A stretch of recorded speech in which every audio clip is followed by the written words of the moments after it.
So shoutout mga road trip, ngayong araw mga sir ay magtitesting tayo ng stator coil ng TBS King. So isa kasi ito sa mga dahilan kung bakit yung atin makina namamatay pag nag-on tayo ng headlight or mga lightings.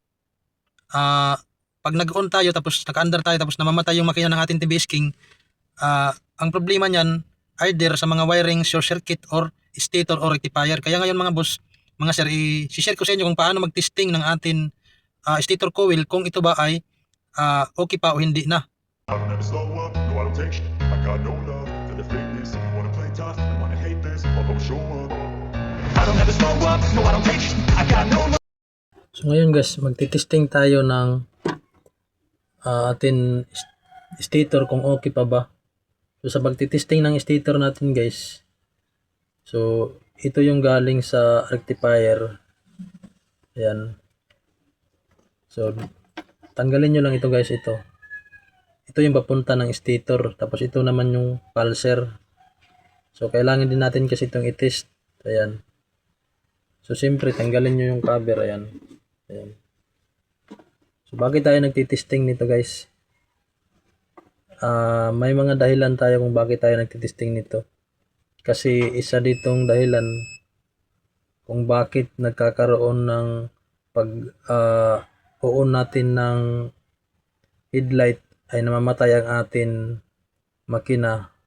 So posibleng sira na yung stator natin, kaya bago tayo mag-declare na sira na yung stator, i-test muna natin kung sira na nga ba talaga. So paano mag-test niyan guys? Tanggalin nyo lang ito dito sa socket.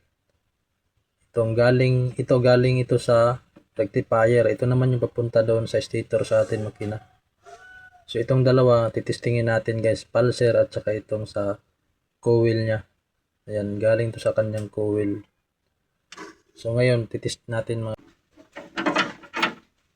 So dito mga lods, gumamit ako ng automatic multimeter. So kailangan talaga automatic multimeter yung gamitin natin mga lods. So mayroon itong stator, mayroon tatlong wire. So i-connect nyo lang ito dito mga lods sa pagtitesting. So kung nakikita ninyo mga lods, okay naman siya mga lods. Kabila naman mga lods. Ayan. So palit-palitin nyo lang mga lods.